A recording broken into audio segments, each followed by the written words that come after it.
Bien.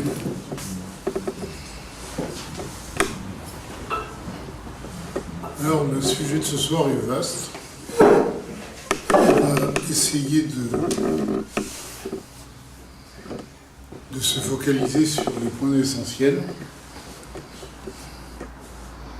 Ce que je vous propose, c'est de faire avec moi suivre le chemin de la loi juive au cours des générations, essayer de comprendre comment cette loi juive s'est structurée et comment elle est arrivée dans la forme actuelle. Si on veut se référer au texte de base, il y a un texte qui est bien connu, qui est l'introduction de Maïmonide au Mishneh Torah, son livre de loi, où Maïmonide donne justement toute la généalogie des générations de maîtres du judaïsme à partir du don de la Torah à Moshe Rabbeinu jusqu'à l'époque des Amorim, c'est la fin de la compilation de ce qu'on appelle la Guémara. Il cite toutes les générations, les maîtres de chaque génération, etc. Et un point important qu'il donne là-bas, on y reviendra, c'est que dans chaque génération, il y avait un chef de la génération qui était le détenteur le garant de la Torah orale, et les autres, ceux qui étaient avec lui, étaient des maîtres du Talmud, mais qui n'avaient pas cette force de loi qu'avait le chef de la génération. On reviendra sur cette idée. Donc Maïmonide nous fait la description, qu'on ne va pas faire ici tous les noms des Tanaïm les plus éminents, les Amoraïm, qui ont jalonné toute l'histoire du peuple juif. Il compte 40 générations. Et ce qu'il nous dit, c'est que justement, lorsque la loi écrite a été donnée, lorsque la Torah a été donnée au Mont Sinaï, eh bien, en même temps que la loi écrite, Dieu a donné la loi orale. Et il sort cette affirmation d'un verset de la Torah qui dit que je t'ai donné la Torah et la mitzvah. Il dit que la Torah, c'est la loi écrite, le texte de la Torah du Pentateuch tel qu'on l'a, et la mitzvah, ça c'est la loi orale qui accompagnait la loi écrite. Donc, pour Maïmonide, et d'ailleurs pour tous les maîtres du peuple juif, lorsque la Torah a été promulguée au Mont Sinaï, il y a eu en même temps que le texte que nous avons, une loi orale qui a été donnée. Alors déjà, cela semble être une affirmation. C'est pour cela que Maïmonide, qui était, comme vous le savez, l'un des plus grands maîtres du judaïsme, et aussi un grand rationaliste dans son aspect extérieur, tout au moins, donne dans son introduction à son commentaire sur la Mishnah, vous savez que l'une des œuvres de Maïmonide, c'était un commentaire qu'il a fait sur la Mishnah qu'on a jusqu'à présent. La seule différence avec le Mishneh Torah, une des différences fondamentales, c'est que le Mishneh Torah a été écrit en hébreu, alors que son commentaire de la Mishnah, qui était destiné au peuple, a été écrit en arabe. Il a été traduit par la suite en hébreu. En tout cas, dans son introduction à son commentaire sur la Mishnah, Maïmonide nous fait la démonstration suivante. Il nous dit, il est évident que la loi orale a été donnée en même temps que la loi écrite. Pourquoi ? Eh bien, il fait un raisonnement par l'absurde. Il dit, supposons que la loi orale n'ait pas accompagné la loi écrite. Eh bien, nous allons prendre un exemple. Et il prend l'exemple de la mitzvah de Souka. D'accord ? Pour la mitzvah de Souka, il y a un verset qui dit Shivat Yamim Teju Basukot Teju Shivat Yamim, Kol Ha'ezrach Be'Israël Yeshev Basuka. Pendant 16 jours, vous résiderez dans des soukotes, et tout citoyen dans le peuple juif restera dans les soukotes. Maïmonide dit, que signifie cette mitzvah ? D'abord, qu'est-ce qu'une souka ? qu'est-ce qu'on va appeler une souka, qu'est-ce qu'on va pas appeler une souka. Alors vous allez me dire, bon, une souka c'est une cabane. Mais qu'est-ce que c'est qu'une cabane? Est-ce qu'une cabane en bois que l'on a au bord de la plage, c'est une souka? D'accord? Il faut définir qu'est-ce qui est appelé une souka. D'autre part, on nous parle de résider dans la souka. Que signifie résider dans la souka? Est-ce que cela signifie que pendant les 7 jours de Sukkot, on va rester dans la souka, on ne va pas sortir de la souka? Et si on a le droit de sortir, à quelle occasion on a le droit de sortir de la souka? Qu'est-ce que l'on appelle résider dans la souka? Quand commencent les 7 jours et quand se terminent les 7 jours? Est-ce qu'il se termine? Il commence la veille au soir, il commence à minuit, le matin au lever du soleil, etc. Qu'est-ce que c'est que ces 7 jours? Qu'est-ce qu'on appelle Kol HaEzrar B'Israël? Ezrar, on le traduit par citoyen en hébreu moderne. Mais qu'est-ce que c'est que ce Ezrar, ce citoyen qui doit résider dans la souka? Est-ce qu'un converti doit résider dans la souka ou il ne doit pas? Etc. Maïmonide pose un certain nombre de questions fondamentales sur la loi de souka. Et il dit, on voit de toutes ces questions que de deux choses l'une. Ou le texte de la Torah est un texte qui ne signifie rien, et de ce fait, il n'a aucune valeur, ou bien on est obligé de dire qu'en même temps que ce texte, il y avait un commentaire, un déchiffrage de ce texte qui nous donnait les détails de cette loi. Cela est vrai pour la loi de Sukkot, mais c'est vrai aussi pour toutes les mitzvot de la Torah. D'accord? Par exemple, quand on nous dit qu'il faut faire des tzitzit ou ritem auto, vous le verrez, qu'est-ce que c'est qu'un tzitzit qu'on doit mettre au coin de son habit, etc. Il y a une myriade de mitzvot, vous savez qu'il y a 613 mitzvot, 248 mitzvot positives et 365 négatives.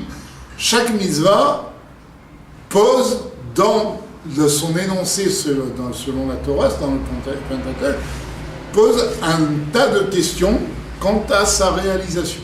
Donc Maïmonide nous dit, de là nous voyons que si quelqu'un croit en la vérité de la Torah, il est obligé de croire que cette Torah a été donnée en même temps que son commentaire, en même temps que sa raison,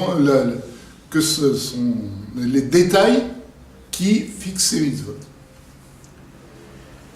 Et donc, en même temps que la Torah écrite, il y a eu justement ce que le Maïmonide tire du mot mitzvah, cette mitzvah qui est la loi orale. Cette loi orale a été diffusée de génération en génération.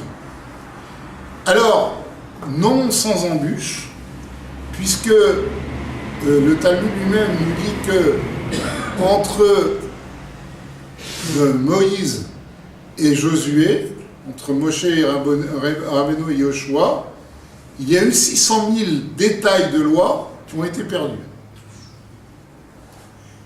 qui ont été retrouvés par la suite par les maîtres du Talmud, en particulier par Rabbi Shimon. Il y a donc des détails qui se sont perdus, mais le gros de ce commentaire a été transmis de génération en génération. Et cette perte de détails n'est pas anodine, on va revenir là-dessus. De la même façon, on nous dit que à l'époque de la Mishnah, avant que la Mishnah ne soit écrite, il y avait, alors il y a une discussion, 60 ou 600, non pas traités, mais sédarim, c'est-à-dire, maintenant on a 6 sédarim de Mishnah, d'accord? Non pas 60 traités ou 600 traités, mais 60 ou 600 sédarim de Mishnah. D'accord? Donc il y a eu une perte d'information a priori. Mais le principal a été transmis de génération en génération. Alors, cette loi qui est orale n'est pas anodine. Le fait qu'elle soit orale, ce n'est pas un détail anodin. Nous voyons cela dans le texte même du Talmud, puisque le Talmud nous dit que jusqu'à l'écriture de la Mishnah, la compilation écrite de la Mishnah, non seulement on enseignait de façon orale, mais qu'il était interdit de mettre par écrit cet enseignement oral. Seuls les rachés yeshivot, les maîtres qui enseignaient à des disciples, avaient le droit de mettre par écrit le plan de leur enseignement. C'est ce que l'on appelle des Megillot Starim. C'est un plan avec quelques notes pour développer leur enseignement. Ces Megillot Starim ont disparu pour la plupart. Quelquefois, le Talmud nous parle d'une Megillot Starim que l'on a retrouvée, sur lequel il y avait tel ou tel détail.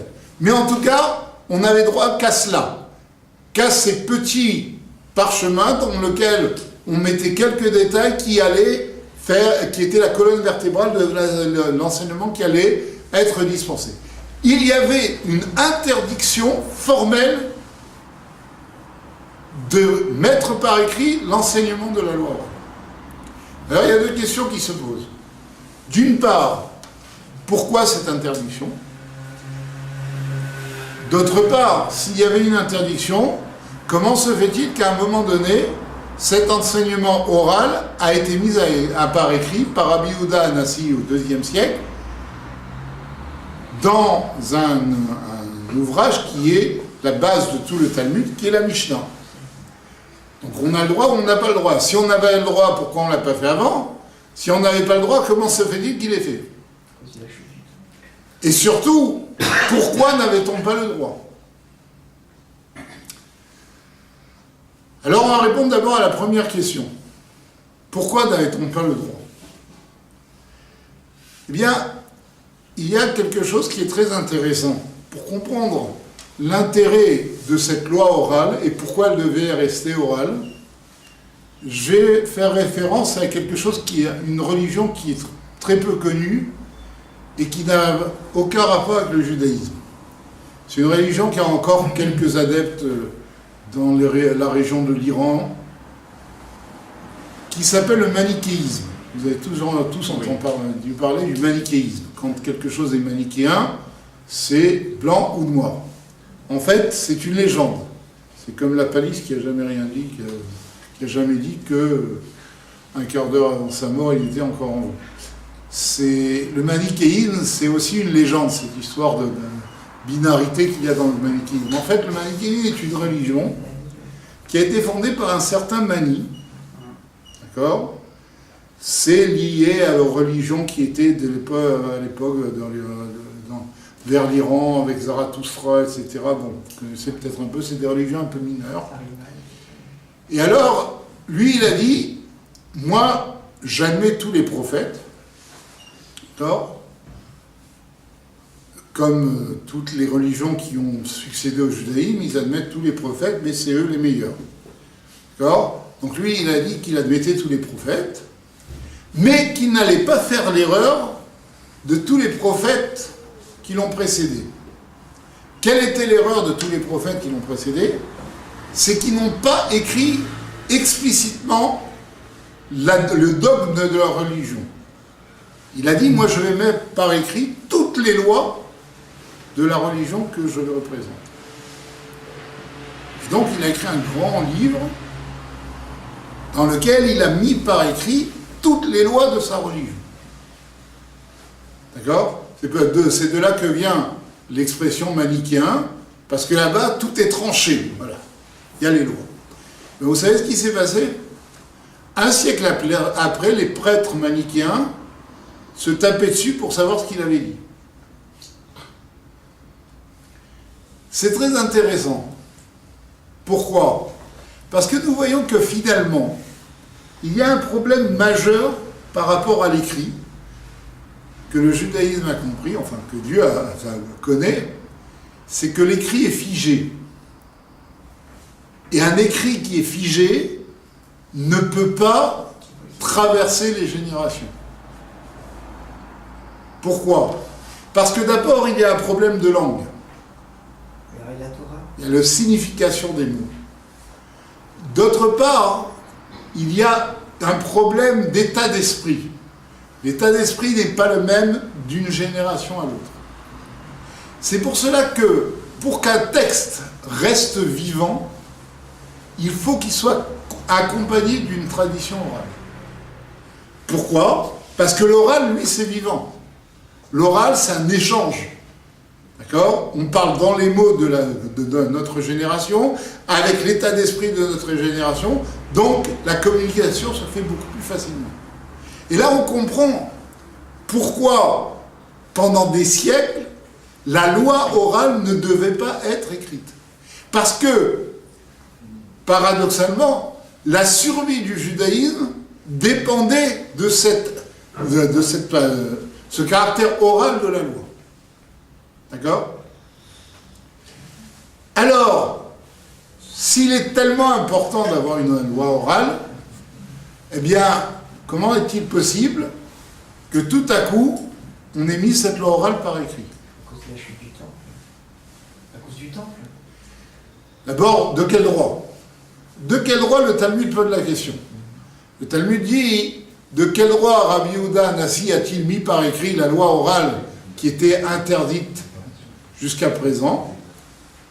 Il dit, c'est fondé sur un verset qui est dans les psaumes, dans le psaume 119, qui dit « Et la asot lachem, eferu Torah terra ». C'est le moment d'agir pour Dieu, il faut mettre la Torah de côté. Et ce verset n'est pas fortuit. Vous savez que, c'est une petite parenthèse, d'après la loi juive, il existe ce qu'on appelle l'état d'exception. Même si la loi est très rigoureuse, il peut arriver des situations où on met de côté la loi pour la renforcer. Un exemple que nous avons dans la Bible, c'est l'histoire d'Eliyahu Hanavi. Vous savez l'histoire d'Eliyahu Hanavi qui demande de faire un sacrifice sur le mont Carmel. Il demande aux idolâtres de Baal de faire un autel, et lui construit un autel. Il dit, l'autel sur lequel le feu viendra en premier, montrera que la grandeur de la divinité à laquelle il appartient. Et vous le savez, à l'époque de Eliyahu Hanavi, le temple était déjà construit. Donc, on n'avait pas le droit de faire de sacrifice à l'extérieur du temple. Or, Eliyahu Hanavi prend la liberté de faire un sacrifice à l'extérieur du temple. Pourquoi il prend cette liberté? Parce qu'il est évident qu'il ne pouvait pas introduire un autel idolâtre dans le temple. Cela aurait souillé le temple. Donc pour faire ce concours, il était obligé de faire un autel à l'extérieur du temple. Mais vous voyez bien que ici, c'était pour renforcer le judaïsme qu'il a pris cette liberté. Et cette liberté est prévue aussi dans les textes. Il y a un verset qui dit que l'on peut, quelquefois, mettre de côté la loi pour renforcer la loi. D'accord? Eh bien, c'est un petit peu la même chose au niveau de Rabbi Yehuda Hanassi. Rabbi Yehuda Hanassi, c'est fondé sur le verset qui dit c'est le moment d'agir pour Dieu, on a enlevé ta loi. Pourquoi était-ce le moment d'agir pour Dieu? Parce que nous étions dans une période où malheureusement les conditions de vie du peuple juif devenaient de plus en plus difficiles. À cause des Romains, les Juifs commençaient à s'éparpiller dans le monde, et il est évident que la loi orale est très puissante lorsque elle est dans un groupe qui est compact, mais lorsque ce groupe se disloque, on a besoin de textes, on a besoin de textes de référence. L'oral ne peut plus se suffire. Et c'est pour cela que Rabbi Yehuda Hanassi a vu ce danger, et qu'il a pris la liberté de consigner par écrit les principaux points des lois orales. Et c'est ce qui a donné la Mishnah. Alors, déjà, dans la Mishnah, apparaissent différents avis. Et nous avons dans le texte de la Mishnah déjà une loi orale qui n'est pas monolithique. Il y a différents points de vue sur les lois qui sont énoncées, pas toutes, mais sur un certain nombre de lois de la Mishnah, nous voyons qu'il y a plusieurs points de vue sur ces lois-là. Et en fait, ça n'a pas toujours été le cas. Et alors ça aussi, c'est quelque chose qu'il va falloir expliquer. Maïmonide nous dit, et ça c'est écrit dans le Talmud, que dans toutes les générations, à l'époque du Temple, et même après l'époque du Temple, il y avait le Sanhédrin. Vous savez que le Sanhédrin a disparu près d'un siècle après la destruction du deuxième Temple. Il a eu 10 exils et il s'est éteint, il a été dissous à Tibériade. Alors, mais il a survécu au Temple. Le Sanhédrin était l'autorité suprême au niveau législatif du peuple juif. Il était composé de 71 membres, avec un chef de Sanhédrin, qui était l'autorité suprême qui tranchait lorsqu'il y avait des discussions. Et pendant toute cette époque où il y avait le Sanhédrin, ou presque toute cette époque, il n'y a jamais eu de discussion. C'est-à-dire, il y avait des discussions, mais il n'y a jamais eu de différend sur l'expression de la loi. Parce que lorsqu'on était devant un nouveau problème qui n'avait pas été traité jusqu'à présent, eh bien, on discutait sur ce problème à la lumière des lois qui avaient été transmises de génération en génération, et on tranchait à la majorité la façon de fixer la loi. Comment peut-on avoir un nouveau problème? Très simplement, parce que comme le monde évolue, ben les technologies évoluent, les habitudes, les modes de vie évoluent, etc. D'accord? Je vais vous donner un exemple très simple. Quand vous voyez le Talmud, aussi bien la Mishnah que la Gemara, vous savez que l'urbanisme talmudique est très simple. Il est composé de grandes avenues, des axes, qui ont sur les côtés des ruelles, fermées ou non fermées d'ailleurs. Ces ruelles débouchent sur des cours, et autour des cours, il y a les maisons. D'accord? C'est comme ce qu'on appelle un patio ou une hacienda. Il y a des cours avec des maisons autour. Et toutes les problèmes d'urbanisme ou de logement, etc., développés par le Talmud, sont fondés sur cette structure urbaine. Il est évident qu'avec le Talmud, quand on parle d'une maison à plusieurs étages, c'est un Baïd Ve'aliyah.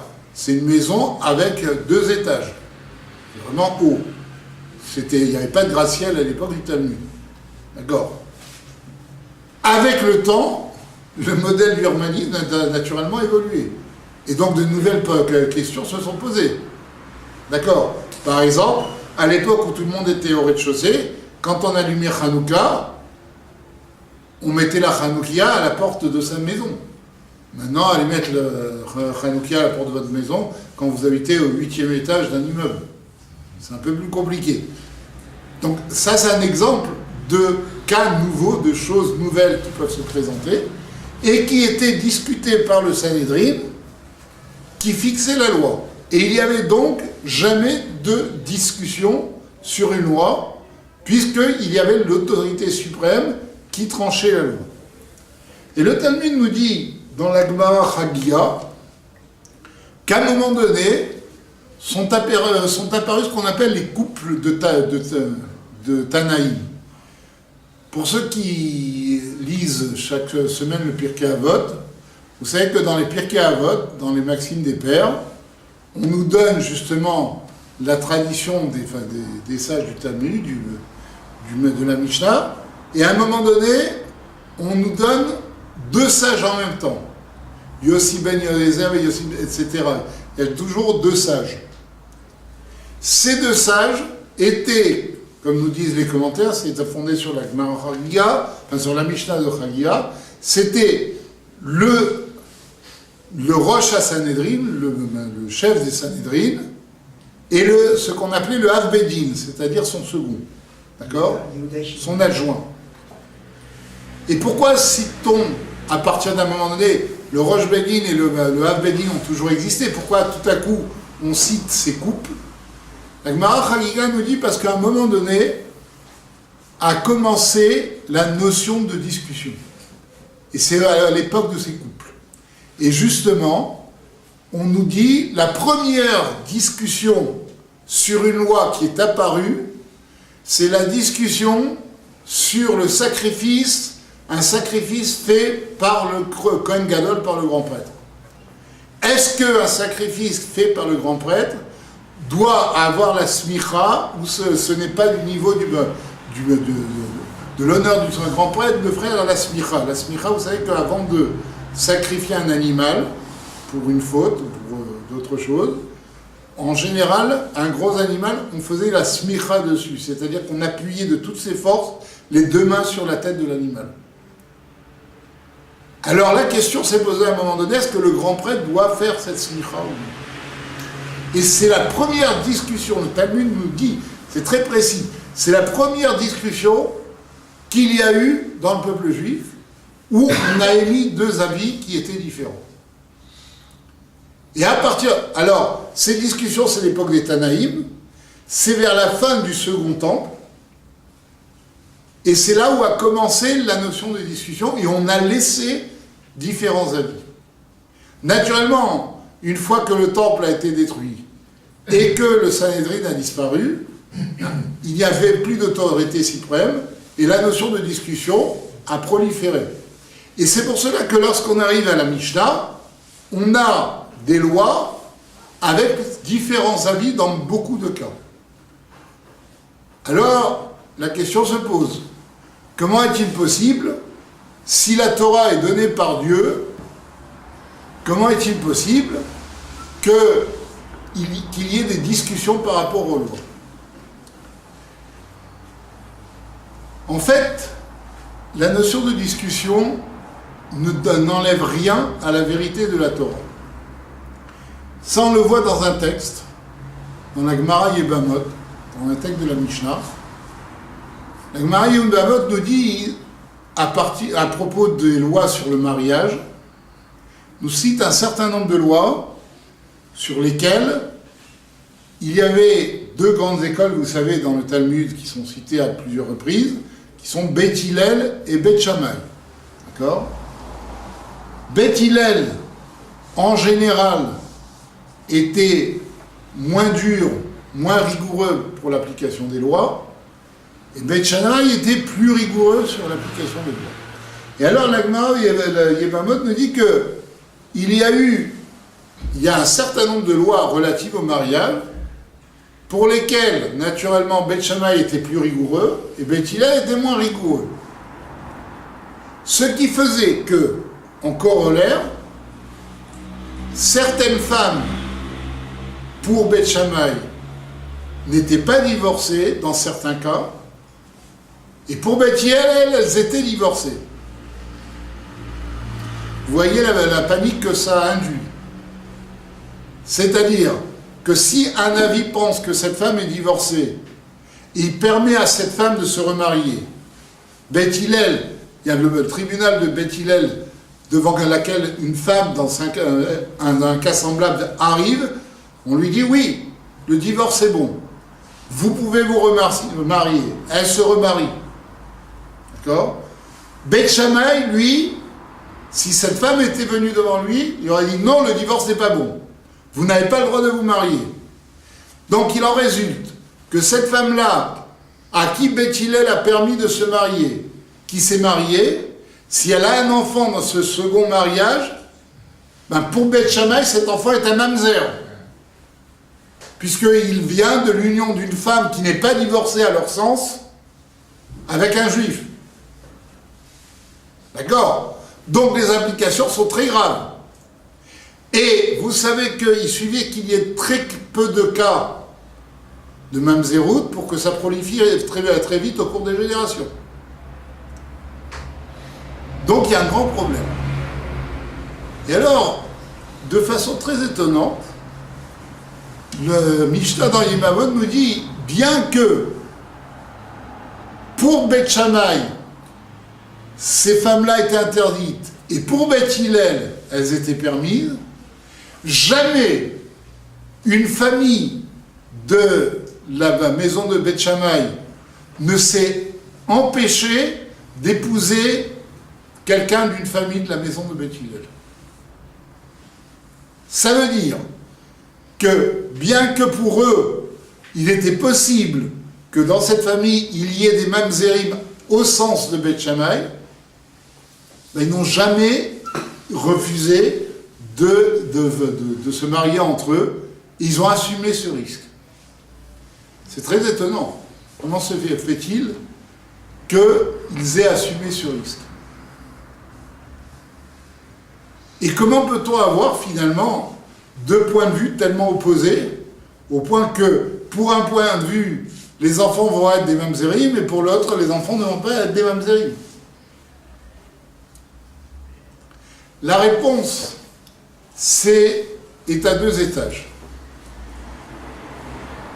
D'abord, il faut savoir que tous ces points de vue sont des points de vue qui sont selon la volonté de Dieu. C'est pour ça que nos sages nous disent, justement, au propos de Beth Shammai et Beth Hillel, que Elu ve'elu divrei Elokim Chaim. Aussi bien le point de vue de Beth Shammai que le point de vue de Beth Hillel, c'est une parole du Dieu vivant. Alors comment est-il possible que Dieu puisse dire deux choses contradictoires? Ces deux paroles sont d'origine divine, nous dit le Talmud, et malgré cela, ils sont contradictoires. La réponse est très simple. C'est que, je vais vous donner un exemple. La Torah est tridimensionnelle. Alors, qu'est-ce que ça veut dire? Je vais vous donner un exemple très simple.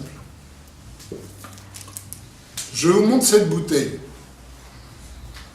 Qu'est-ce que vous voyez? Vous voyez, ceux qui sont là voient un bouchon avec un petit carré. Ceux qui sont là voient un rectangle. Moi, je vois un carré sans bouchon. Pourtant, nous voyons la même bouteille. Mais l'image que nous en avons, selon le point de vue que nous avons de cette bouteille, n'est pas la même. Et c'est la même chose pour la Torah. La Torah est comme un objet tridimensionnel. Et la façon dont on la voit va être différente d'un maître à un autre. Si on reprend l'exemple de Beth Shammai et Beth Hillel, nos sages nous disent, et ça s'est expliqué dans le Tanya en particulier, c'est dans la Kabbalah, pourquoi Beth Shammai était en général plus rigoureux que Beth Hillel, parce que les âmes de la maison de Shammai procédaient de la tribu de rigueur, la tribu de Gevura, alors que les âmes de la maison de Hillel procédaient de la tribu de Chesed. Parce que d'après la Kabbale, chaque âme descend de niveau en niveau et prend sa source révélée dans une des sphirotes, dans un des attributs divins, qui fait que cette âme va être plutôt enclin à la bonté ou bien vers la rigueur.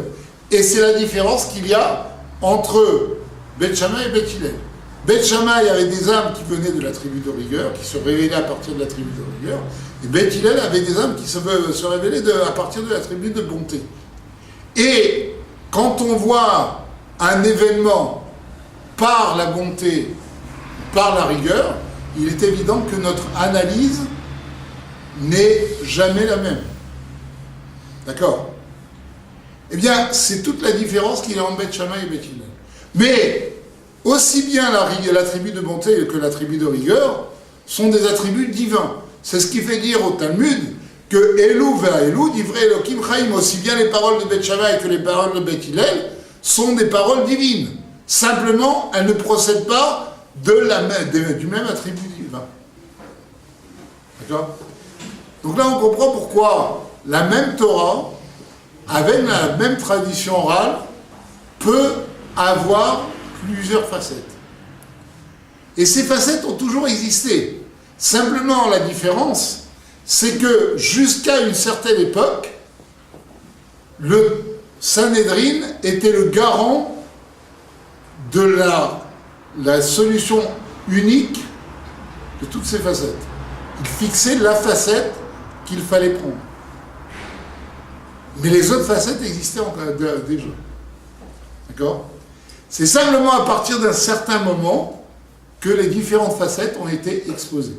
Et c'est pour ça que Rabbi Yehuda Hanassi exprime toutes ces facettes dans la Mishnah.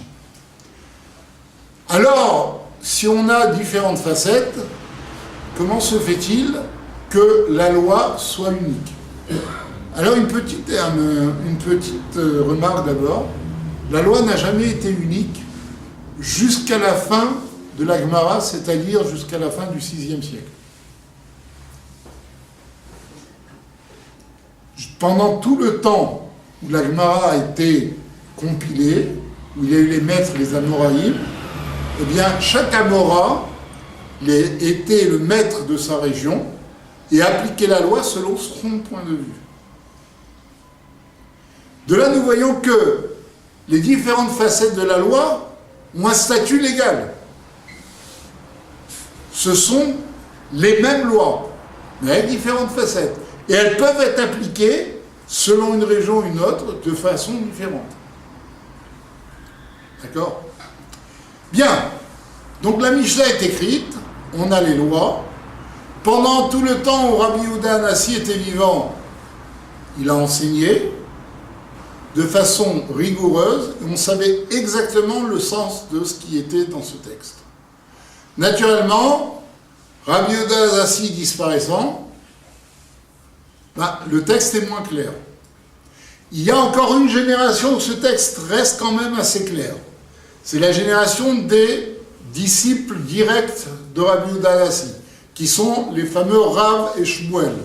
Vous avez peut-être entendu parler des grands Amoraïm, dont le Talmud lui-même nous dit qu'ils sont Tana ou Pali, ils ont la force d'un Tana. Jusqu'à Rav et Shmuel, la Mishnah est encore claire.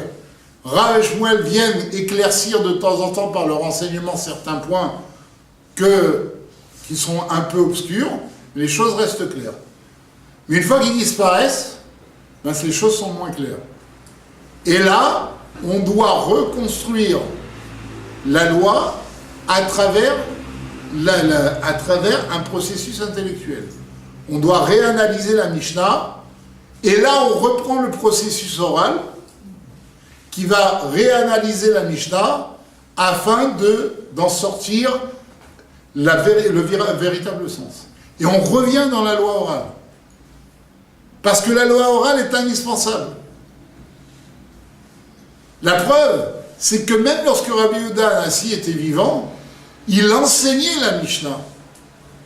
Ce n'était pas un livre qu'il a livré aux Juifs en leur disant « Voilà, maintenant vous pouvez lire ce livre et tout est clair ».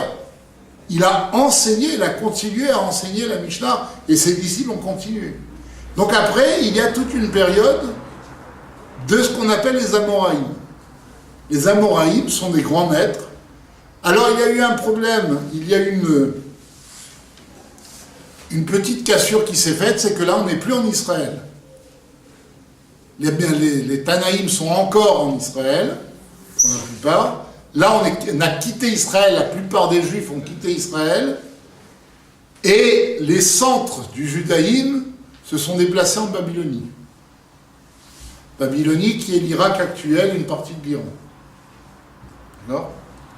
En Babylonie, il y a 3 grands centres de la loi orale, qui sont les villes, les régions plus exactement, de Soura, Pumbedita et Nehardea. Et dans ces 3 grands centres sont 3 grands maîtres, de génération en génération, qui dirigent ces centres.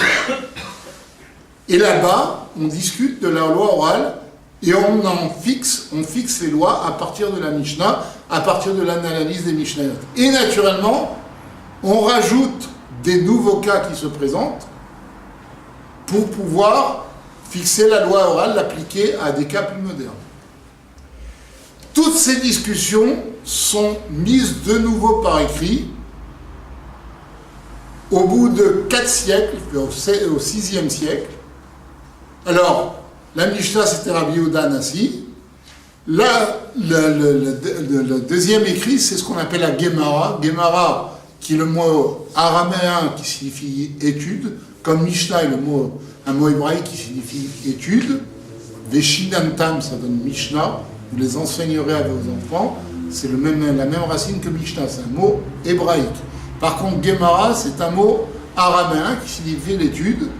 Et la Gemara est écrite, elle est compilée par Ravina et Ravashi à la fin du VIe siècle. C'est le fameux Talmud de Babylone. Mais il y a quand même quelque chose dont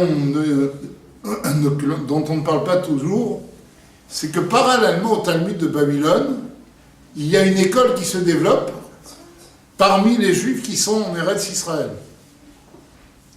et qui discutent eux aussi des lois de la Mishnah. Cette école se développe et elle met par écrit toutes ces discussions un siècle avant le Talmud de Babylone, vers le 5e siècle, alors que le Talmud de Babylone est au 6e siècle. Ça s'appelle le fameux Talmud de Jérusalem, le Talmud Yerushalmi. Alors, comme vous avez remarqué, en général, on étudie le Talmud de Babylone. La Gemara, c'est le Talmud Babli. C'est rarement le Talmud de Jérusalem. Qui étudie le Talmud de Jérusalem? Alors, le Talmud de Jérusalem est très paradoxal. D'une part, on nous dit que le Talmud de Jérusalem est réservé aux vieux, ce qui laisse entendre que c'est quelque chose qui ne demande pas un très gros effort cérébral, donc les vieux peuvent l'étudier. Comment? Merci pour eux. D'autre part, dans la Gemara Baba Messia,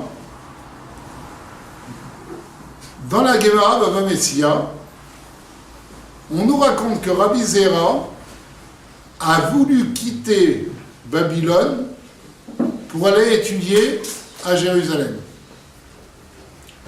Et pour ce faire, il a jeûné 40 jours, il a fait 40 jeûnes pour oublier le Talmud de Babylone.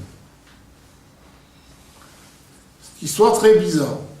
D'abord, pourquoi a-t-il besoin d'oublier le Talmud de Babylone? Et d'autre part, n'est-ce pas dangereux d'oublier l'étude que l'on a faite? C'est pas seulement dangereux, c'est une interdiction. C'est écrit dans Pirkei Avot.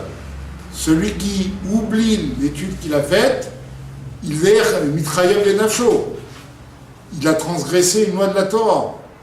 Comment est-il possible? En fait, ce que veut dire le Talmud, c'est que le Talmud de Babylonie était un Talmud d'un niveau moins haut que celui de Jérusalem. Et lorsque Rabbi Zera va jeûner, il n'a pas jeûné pour oublier l'étude technique qu'il a faite. Toutes les notions, il les a gardées. Ce qu'il a oublié, ce sont les démarches intellectuelles auxquelles il était habitué en Babylonie pour pouvoir accéder à celle de Jérusalem. Parce que l'analyse des maîtres de Jérusalem était bien plus haute et bien plus fine que celle de Babylonie. Et si on restait avec les rouages que l'on avait en Babylonie, on ne pouvait pas accéder à cette analyse de Jérusalem, cette analyse d'Eretz Israël. Ce qui laisse entendre que le Talmud de Jérusalem est plus haut que celui, et même beaucoup plus haut que celui de Babylone. Eh bien, un autre paradoxe, c'est que la loi est, dans la quasi-totalité des cas, fixée comme le Talmud de Babylone et pas comme le Talmud de Jérusalem. Comment est-il possible? Une des raisons que l'on donne à cela, c'est que le Talmud de Jérusalem précède d'un siècle celui de Babylone. Donc il a moins mûri que celui de Babylone. Et ce n'est pas la seule raison. Pour ceux qui ont eu accès un petit peu au Talmud de Babylone et de Jérusalem, ils ont pu s'apercevoir d'un problème.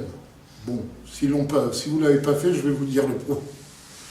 Le problème, c'est que dans le Talmud de Babylone, en général, on pose des questions et on donne des réponses. c'est une analyse méthodique avec des questions et des réponses. Dans le Talmud de Jérusalem, qui est beaucoup moins épais que celui de Babylone, et pour cause, parce que dans le Talmud de Jérusalem, on ne parle pas de soubiot, on ne parle pas de passage d'analyse, on parle de halachot, on donne des lois. Il y a rarement des questions, il n'y a que des réponses. Ce qui fait que le Talmud de Jérusalem est beaucoup plus obscur que le Talmud de Babylone. Pourquoi ? Parce que quand on a la question et la réponse, on sait exactement de quoi il s'agit. Mais quand on a la réponse, on ne sait pas toujours à quelle question répond cette réponse. Et c'est là la difficulté du Talmud de Jérusalem. C'est que, ici, nous donnons des choses qui ont l'air plus simples, mais qui en fait, profondément, sont plus complexes. Parce qu'on ne voit pas à quoi elles répondent. Au point que, pendant des siècles, il y a eu des parties entières du Talmud de Jérusalem qui étaient difficiles d'accès. Il a fallu attendre le Ragachover, qui est un des grands maîtres fin 19e siècle, début du 20e siècle, qui a analysé, qui a réussi à décortiquer ces passages. Ce n'est pas une plaisanterie. Il a fallu attendre pratiquement le 20e siècle pour mettre en lumière ces parties du Talmud de Jérusalem. Pour vous donner un petit exemple, vous savez, dans la Gemara, dans le Talmud de Babylone, il y a deux commentateurs principaux, qui sont Rashi et Tosfot. Pour ceux qui ont fait un peu de Gemara, ils savent que dans Rashi, il y a rarement des questions. Rashi ne donne que des commentaires simples. D'ailleurs, quand on commence la Gemara, le premier commentaire qu'on fait, c'est Rashi, parce qu'il est simple. D'accord ? Il ne fait que expliquer ce que dit le texte. Tosfot, lui, est beaucoup plus compliqué. Il pose des questions très fouillées, très compliquées, et il donne des réponses. Donc, extérieurement, Rashi est beaucoup plus simple que Tosfot. Mais en fait, pour les vrais érudits, un Rashi pose beaucoup plus de questions que Tosfot. Parce que la difficulté, c'est de savoir à quelle question répond Rashi. Je vais vous illustrer ce que je dis. Vous savez que le Baal HaTanya, qui était un grand maître en matière talmudique, avant de se révéler, allait de ville en ville, de village en village, et s'installer dans les Bate Midrashot, dans les endroits d'études, pour voir les gens qui étudiaient, pour commencer à parler avec eux. Et un jour, il arrive dans un Beth Midrash, et il voit un juif qui étudie le Talmud d'une façon très profonde. On voyait qu'il savait maîtriser son texte. Et ce juif n'étudiait que Rashi. Jamais Tosfot. Il observe pendant 2-3 jours et il voit que ce juif qui maîtrise le sujet n'étudie que Rashi.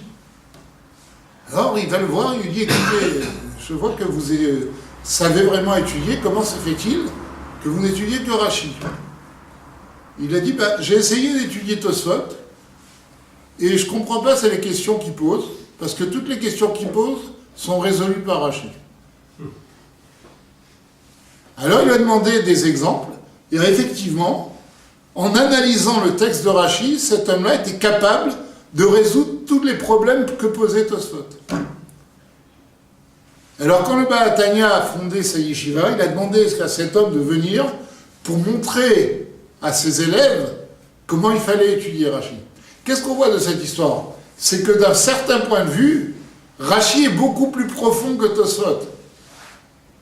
Il ne pose pas de questions parce que chez lui tout est clair. Tosfot pose des questions parce que c'est moins clair. D'accord ? C'est la même chose pour le Talmud de Babylone et le Talmud de Jérusalem. Le Talmud de Jérusalem a un niveau tellement haut où les questions ne se posent pas. On n'a que des réponses. Par contre, le Talmud de Babylone, lui, est à un niveau où la question se pose. Et donc, il y a question et réponse. Et il est évident que, même si le Talmud de Jérusalem est à un niveau plus haut, le Talmud de Babylone est plus didactique.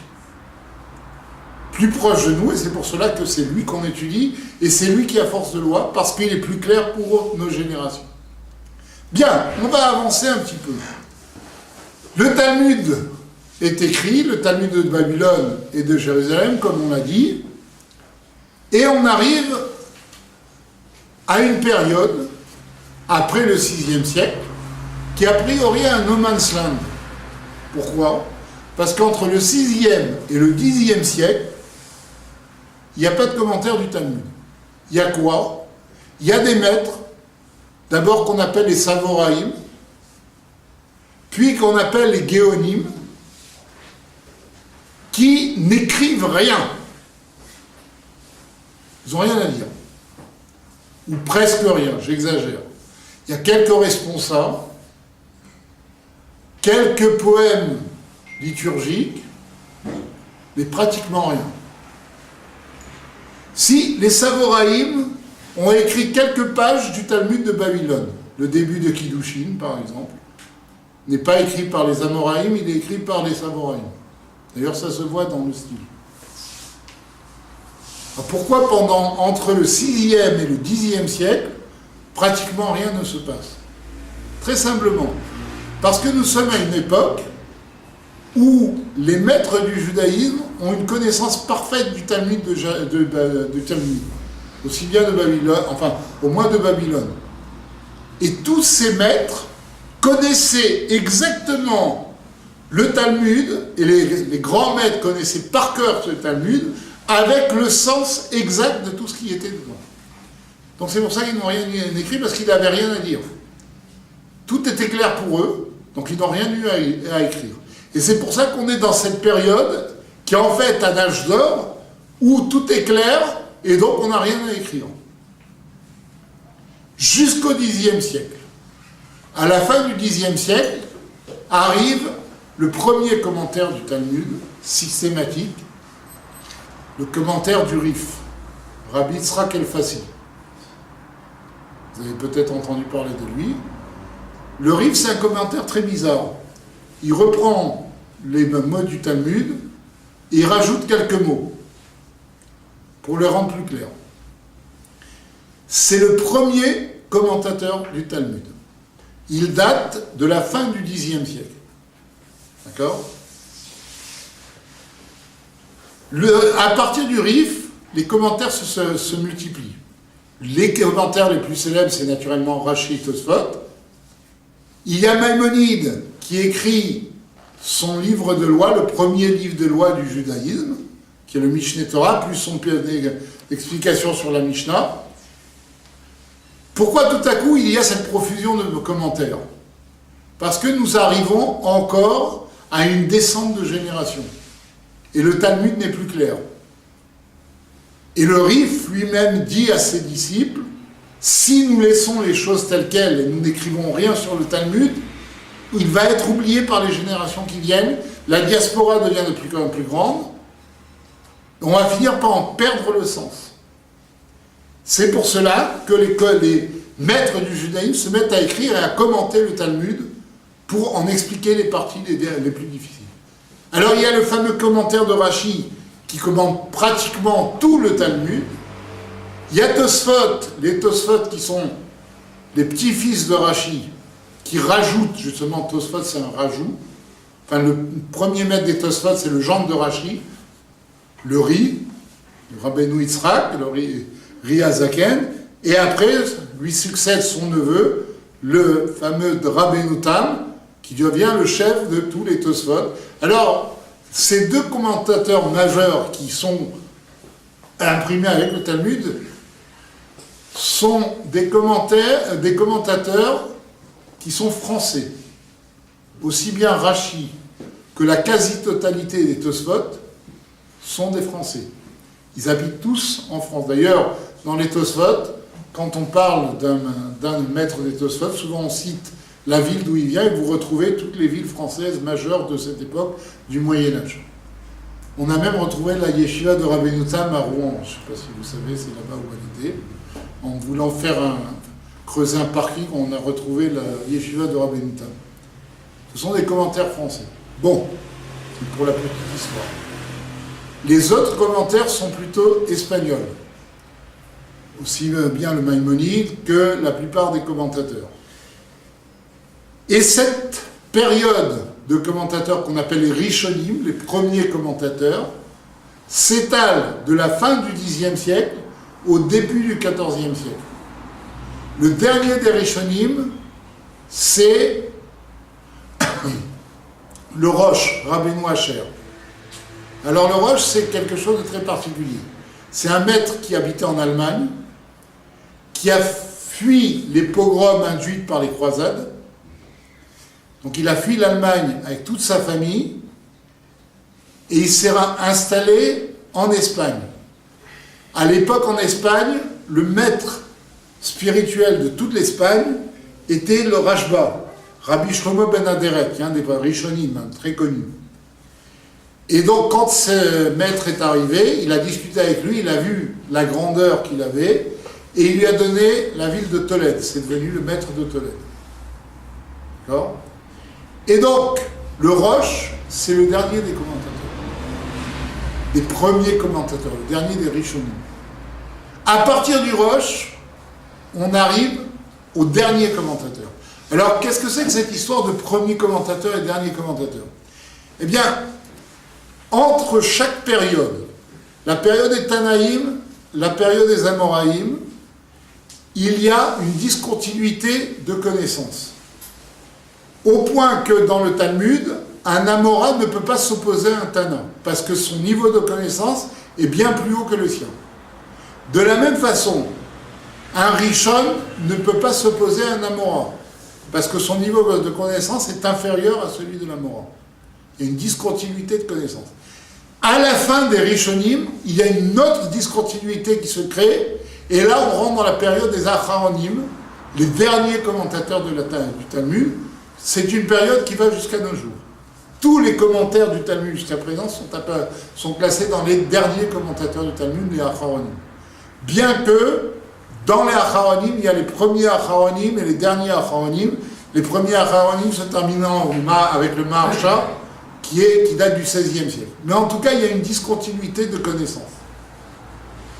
C'est pour ça que tout à coup, on passe des Rishonim à cause des événements politiques, de la diaspora, des conditions de vie. Il y a une baisse de niveau dans la connaissance, et donc on n'a plus le même niveau de commentaire, et on passe à une autre catégorie. Et ce qui est très intéressant, c'est que au niveau du Rosh, cette cassure est immédiate. Le Rosh est un Rishon, son fils, le Baal HaTurim, est un Acharon. Il y a d'ailleurs une cassure culturelle aussi, parce que le Rosh est un Ashkénaz, son fils, le Baal HaTurim, plus Sfarad que lui, on peut pas. C'est celui qui a écrit le commentaire de la Torah à coup de guématriotes. Il fait pratiquement que des guématriotes. Je ne sais pas si vous avez vu le Baal HaTurim sur la Torah. Son commentaire est vraiment fondé sur les guématriotes.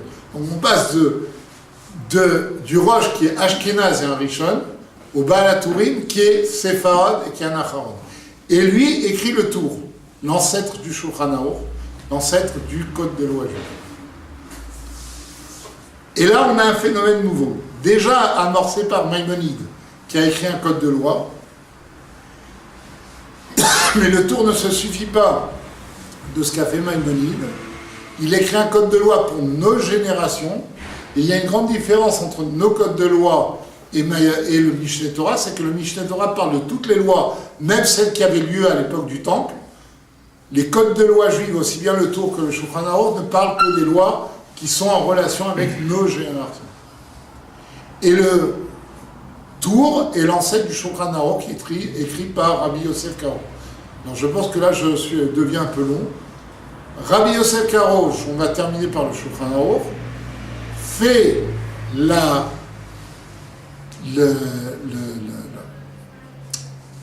synthèse de trois grands Rishonim.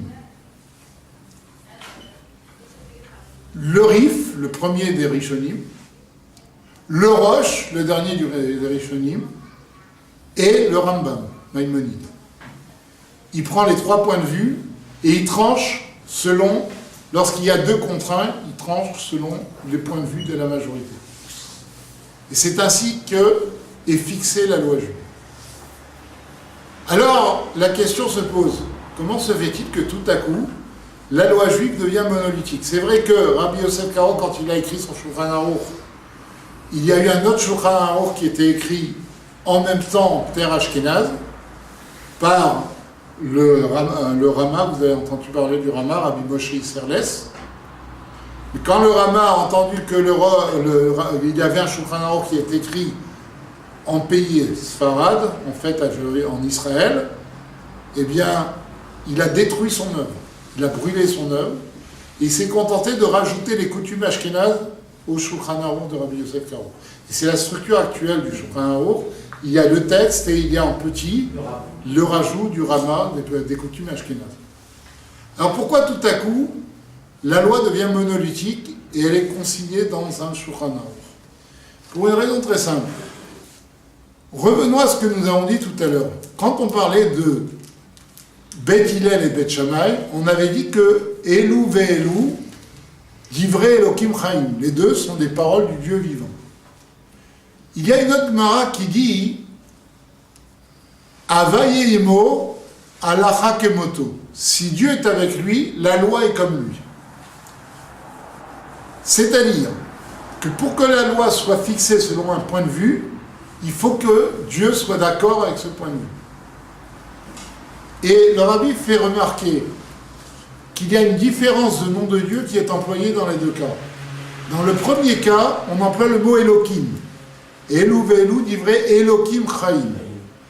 Dans le deuxième cas, on emploie le mot de Havaye, le tétragramme, le Yudke Vavke. Quelle différence y a-t-il entre Elohim et Havaye?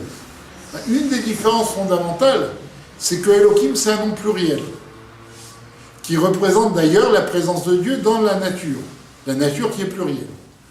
Alors que Havaye, c'est comme nous disent les commentateurs, Aya Ove Veyed Keechad. Le tétragramme représente les trois temps du verbe être dans un même mot, c'est-à-dire l'unité totale. Et c'est ça toute la différence. Les différents points de vue sur la Torah sont des paroles de Dieu, mais des paroles de Dieu au niveau des Elohim, dans une révélation plurielle du divin. Mais lorsqu'on arrive à la loi, l'application de la loi, là il faut que Havaye, il faut que le tétragramme soit avec nous. Il ne suffit plus d'être en relation avec Elohim, il faut être inspiré par un niveau plus haut, un niveau où s'exprime l'unité de Dieu. Et de là, nous voyons que, en fait, Dieu a donné aux sages, aux érudits du peuple juif, qui ont en même temps un attachement avec lui, parce que, une petite parenthèse avant de terminer, il y a une notion fondamentale dans le judaïsme. C'est qu'on ne peut être un maître du judaïsme que si on est tout à fait en adéquation avec ce que l'on dit. Un maître n'est pas seulement quelqu'un qui est très intelligent et très érudit, c'est aussi quelqu'un qui se comporte de façon exemplaire par rapport à ce qu'il enseigne. Et donc un tel maître va être assisté par Dieu au niveau le plus haut pour amener la volonté de Dieu dans ce monde. Qu'est-ce que la loi? C'est l'expression de la volonté de Dieu. Et c'est pour cela que le Talmud nous dit, un tel maître qui a un tel niveau, eh bien Dieu va l'inspirer dans son intellect pour que la loi soit fixée selon son point de vue. Donc maintenant on comprend pourquoi, à travers toutes ces discussions et ce caractère qui a l'air complètement diffus de la loi juive, on arrive à une loi quasi unitaire. C'est vrai que maintenant il y a des coutumes. Les coutumes sont des applications de la loi qui vont dépendre de petites notions qui ne sont pas fondamentales dans l'application de la loi, mais la loi, dans son fondement, reste la même au niveau de tout le peuple. Et il y a quelque chose je terminerai par un détail absolument extraordinaire. Vous voyez que le peuple juif est un peuple qui a été dispersé aux quatre coins du monde. À une époque où ni le téléphone, ni Internet n'existaient, c'est-à-dire où les communications étaient quasiment nulle, en particulier entre le monde sfarade et le monde ashkénaze. Eh bien, nous retrouvons ce peuple juif 10 siècles après cette dispersion, avec des lois quasi similaires, avec un seul Shulchan Aruch et une application unique. Et ça, c'est quelque chose qui est miraculeux. Et là, on voit véritablement la force de la loi juive et l'aspiration divine qu'il y avait dans cette loi juive, qui fait que de nos jours, nous sommes tous retrouvés et les communications sont beaucoup plus simples, et nous nous sommes retrouvés un peuple juif unitaire. Nous n'avons pas retrouvé différentes sectes et différentes branches du judaïsme qui ne sont pas d'accord l'un avec l'autre. Nous avons retrouvé un judaïsme unitaire, certes Ashkénaze et Sfarad, mais un Ashkénaze et un Sfarad sont tous les deux des juifs qui appliquent la loi, et un Ashkénaze bansera un Hercher Sfarad, et vice-versa, à partir du moment où il est fait sérieusement. Et ça, c'est quelque chose qui est absolument extraordinaire. Voilà. Si vous avez des questions, je suis prêt à répondre.